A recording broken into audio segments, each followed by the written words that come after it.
Minutes, I'll allow folks to come in and get settled. So stay tuned. We'll be right with you.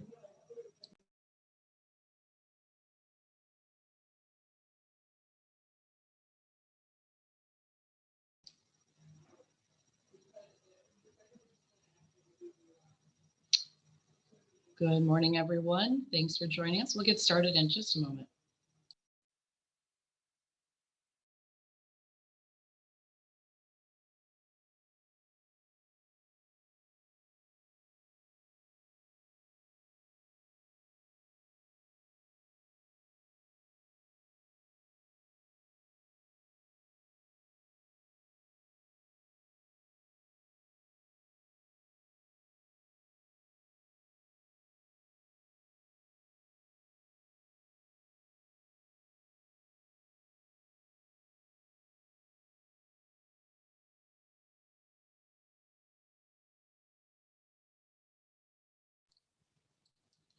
All right, good morning, everyone. Welcome to today's information session about Alight and WeBelongMSP that we've titled Resettling Refugees in MSP.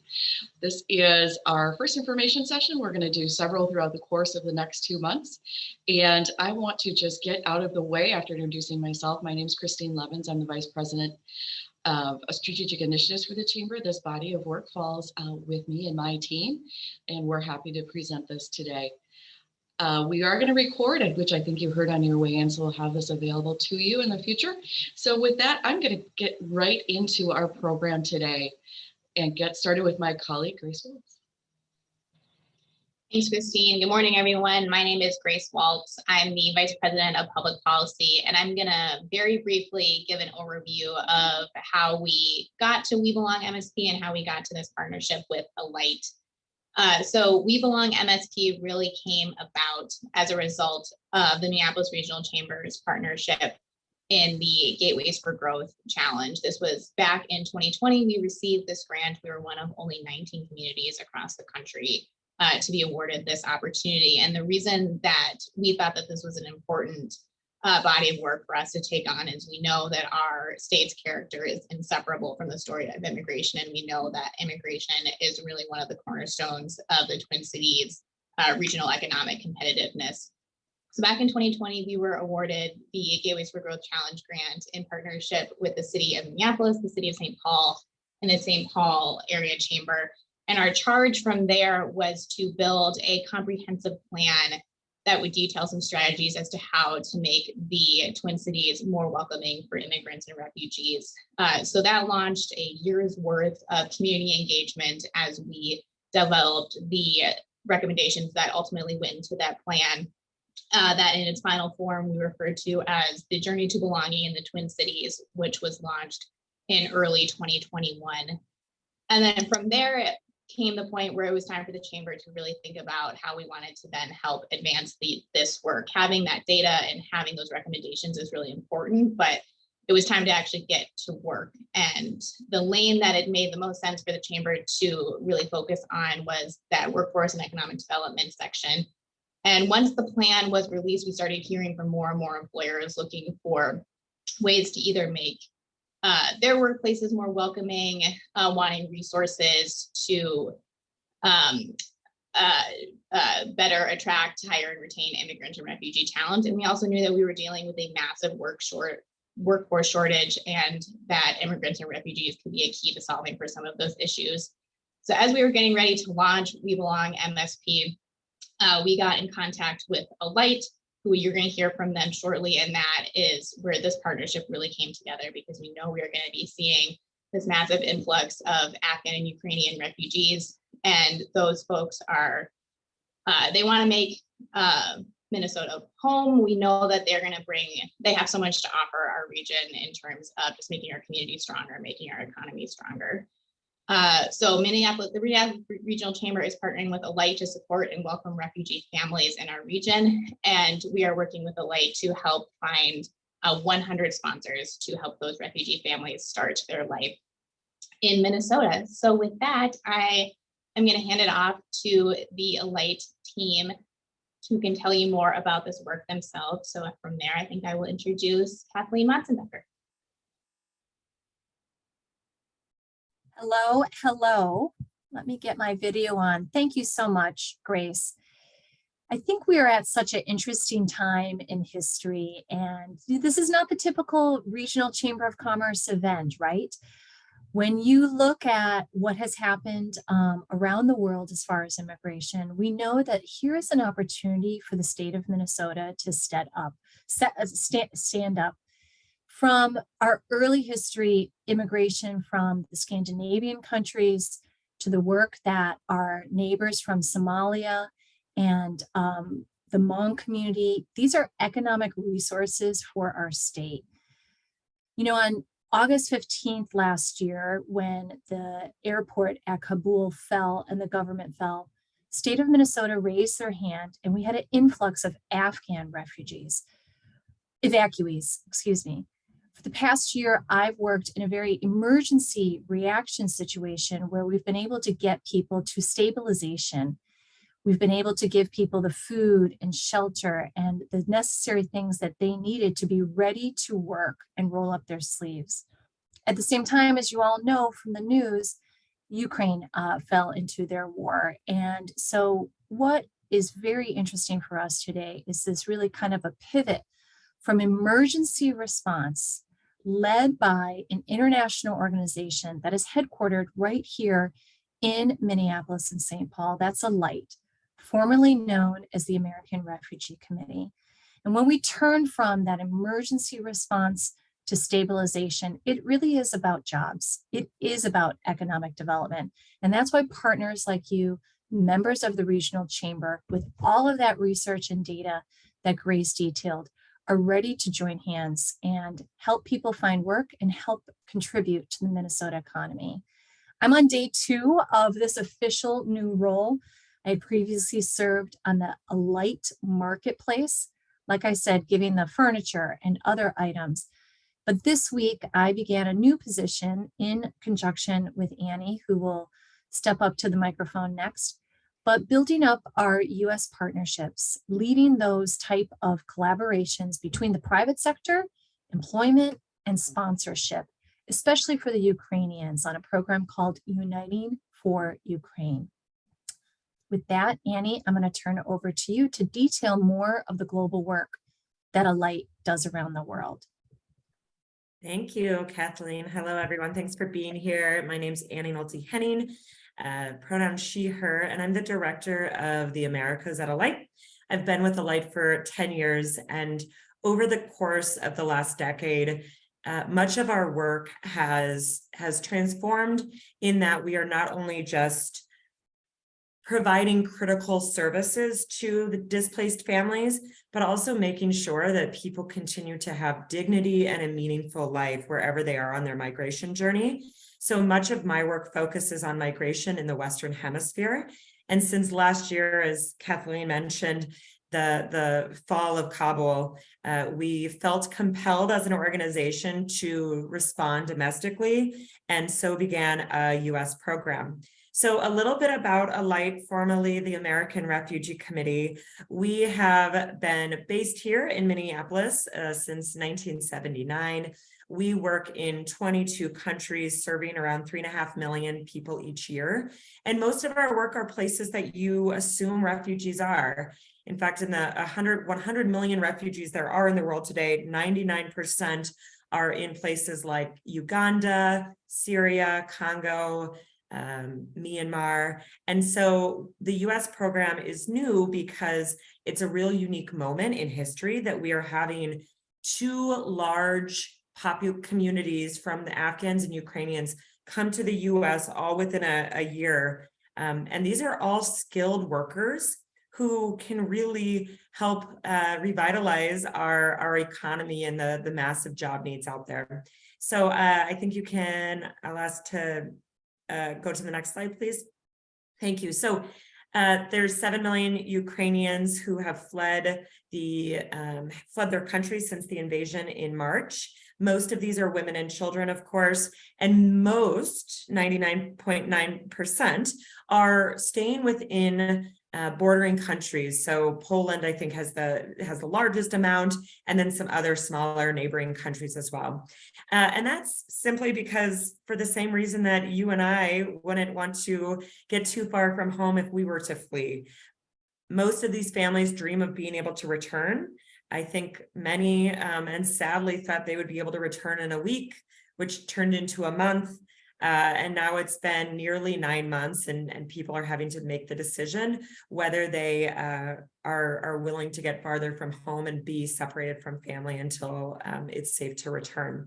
So the US administration announced a program called Uniting for Ukraine, which is a fast-track pathway to allow Ukrainians to come to the US for an initial 2-year period as a safe haven and to seek refuge until they are able to return home. Next. And Uniting for Ukraine, of course, is different than our typical resettlement process. As I'm sure many of you know, resettlement can take years, and many people live in refugee camps for decades before they get the chance to go through resettlement. And so this is a way to get people to safety as quickly as possible. The Biden administration announced that up to 125,000 Ukrainians can come to the US, but there is a requirement that all Ukrainians must find a sponsor in order to come. And so Alight has stepped up to the plate in helping as many Ukrainians come to Minnesota as possible through the Uniting for Ukraine program. Next.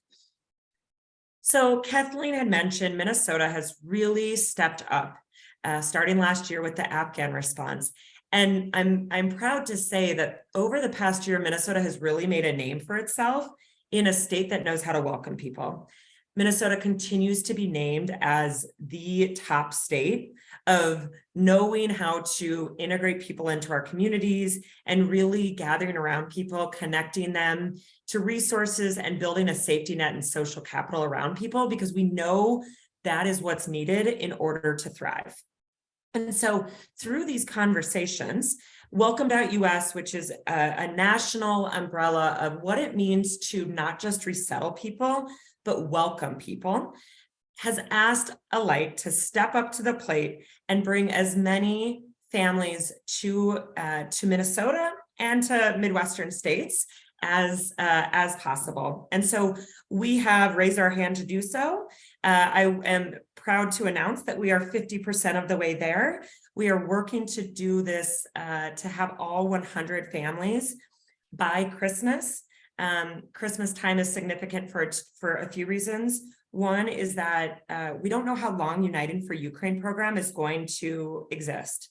Anything could change it. It's a policy, right? And so the midterm elections could change it, or the numbers could max out and close down. So that is one reason that we're working towards Christmas. The other is that Poland and Ukraine and that region of the world has a winter similar to Minnesota, and it's cold, and electricity is very poor these days, and utilities are really, really limited. And so we're working to get as many people here before the weather turns extremely cold. Next. So what does sponsorship mean? I'm just going to state some obvious, because I think sponsorship, most people go straight to, oh my gosh, I have to financially sponsor people for the rest of their lives. The idea is that it helps. We're looking for groups of people, whether it is colleagues, neighbors, circles of faith, friends, families, to come together, 4 to 6 individuals, and just help a family get on their feet over the first 60 to 90 days of their arrival, and really play a hands-on support in that first period. And then after that, it graduates to more of a advocate, mentor type relationship. So some of the things that sponsors do are helping fill out forms for families, being at the airport when they arrive to welcome them and get them settled into their new homes, bringing them to the resettlement agency to ensure that they get signed up for all their public benefits and employment authorization and Social Security upon arrival, working to get kids enrolled in school and find childcare for little ones. So it's really helping navigate families in a country they've never been to and in a way that is very foreign to them. I do want to address the financial piece because I think that there's always a question around that. There is a financial element to this in that most people need help with temporary housing before they arrive. The best practices that sponsor groups raise anywhere from $5,000 to $7,000 for their family to make sure that when they arrive, they have temporary housing, and there's money there that help them with their individual needs, right? Because every family is different and every family is going to need something different. And I will say that out of most groups polled, everyone will say the financial and the fundraising piece is the easiest part, because there is a time commitment to driving people and just making sure that they really have that safety net underneath of them. Next. So we're going to play a video for you now of the first Ukrainian family that arrived just about a month ago with a Minnesota sponsored family.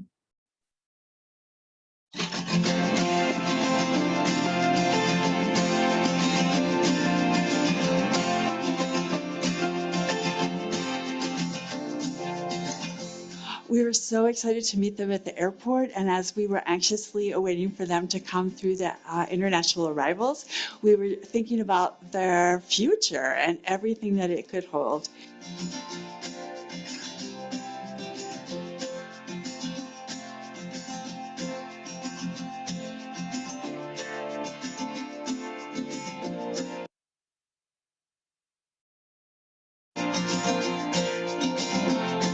When you read about what's happening in Ukraine with the war, you're just absolutely helpless when you think about that. But when you realize that you can make an impact on one person, on one family, you are making an impact on the world. This experience has been absolutely amazing, and I am certain that one person can change the world, one relationship at a time.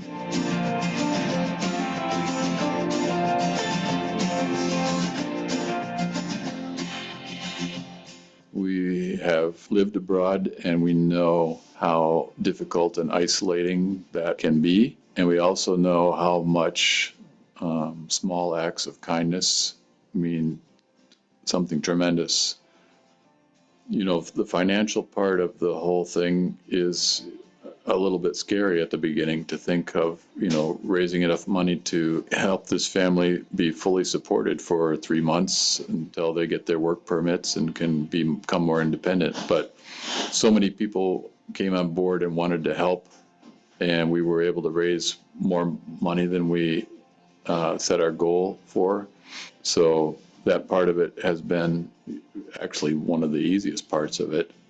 We left Ukraine, and it's work, it's home, it's our friends, but I need to do because I have 3 daughters and my wife, and they must be safe.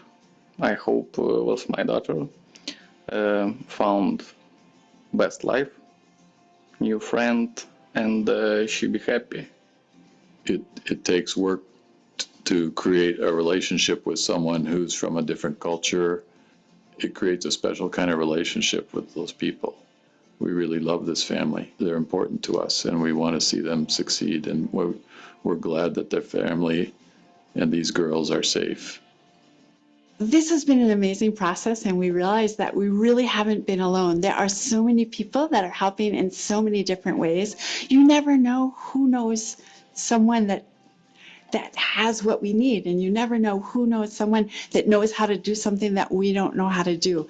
I think anybody who has their heart in the right place can do something like this. You don't look back and say, I really shouldn't have done this. You every day you feel more like this was a good thing.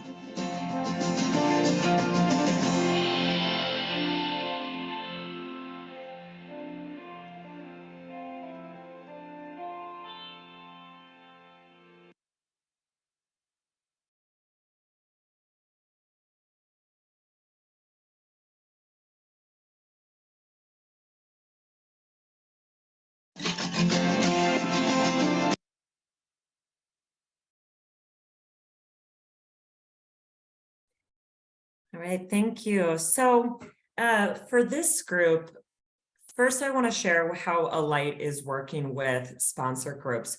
We know that this is a commitment, and it is one of the most meaningful ways that you can get involved. I think what we've found is that families have really enjoyed getting their kids involved.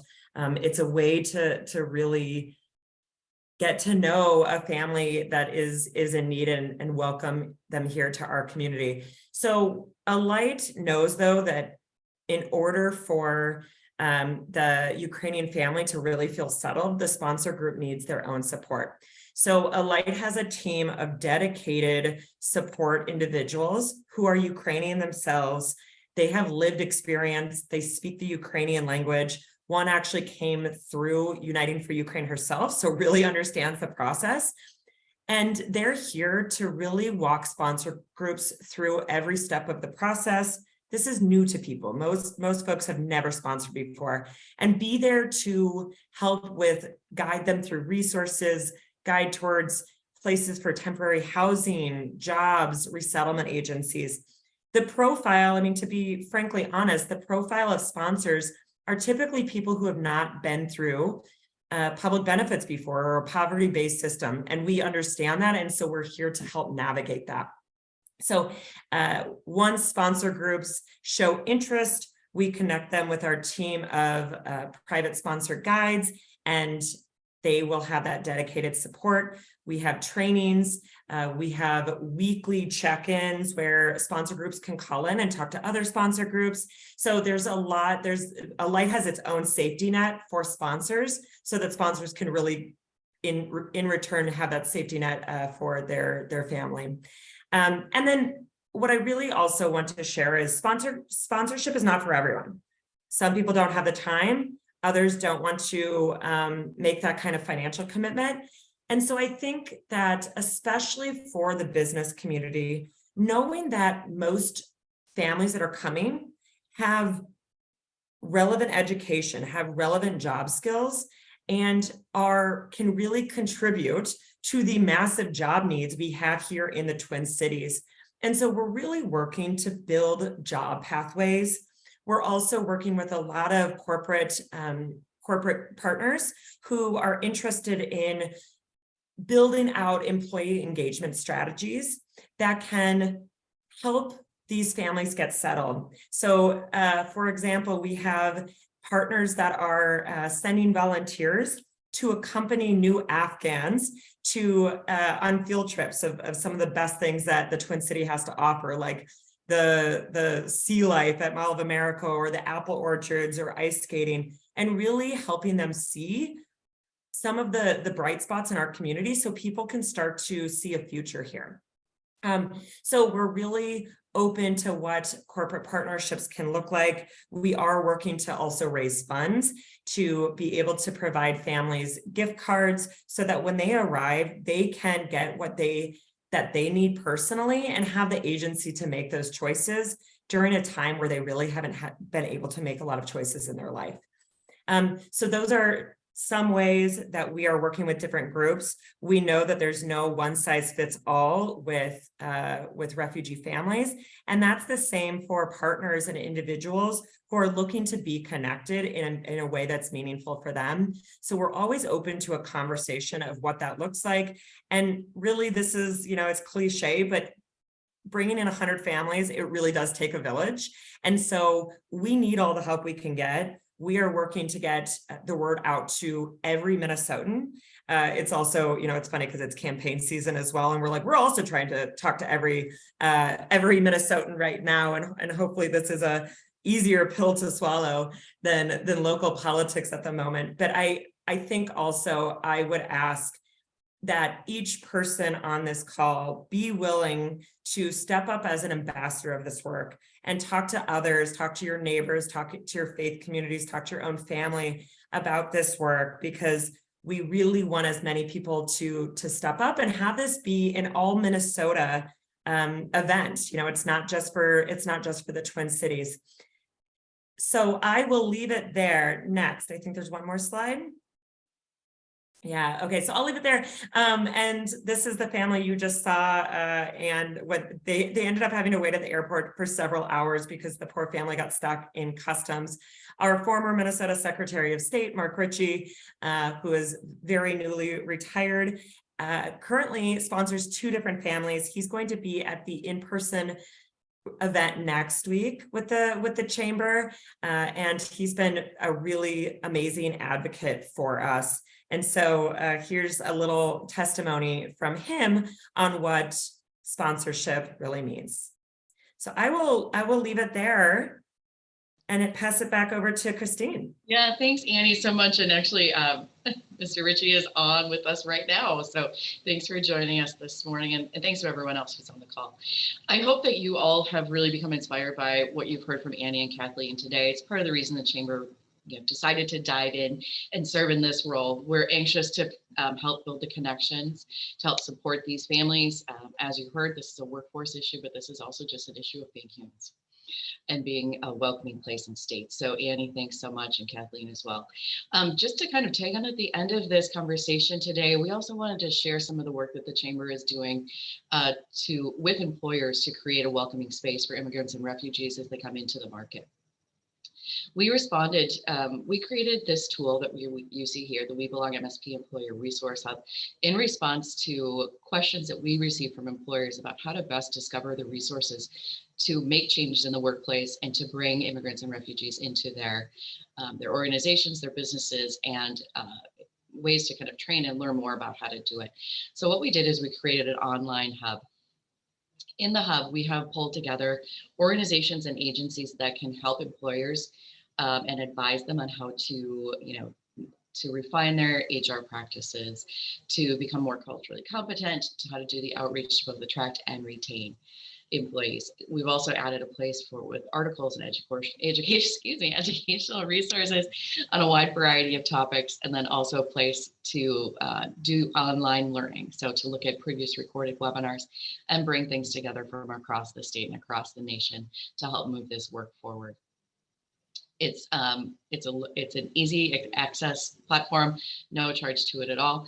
And hopefully in the next month, we're going to have advisors that can work with companies for up to 5 to 10 hours to do consulting and advise on some of the issues that folks are facing. And with that, really, we invite you to go in, log on, explore.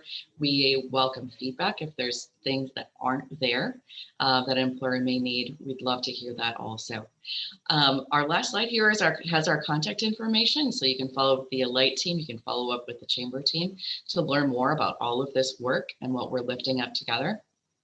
Annie mentioned we're going to do an in-person event next week, so please share that, and we will hope to see you, colleagues, members of your community, next week as we continue to lift up these 2 programs.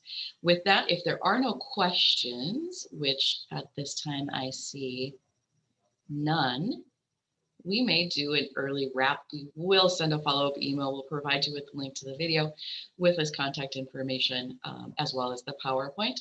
And again, hopefully we'll see some of you next week or your colleagues. And with that, I am going to sign us off. Thank you all for joining us this morning.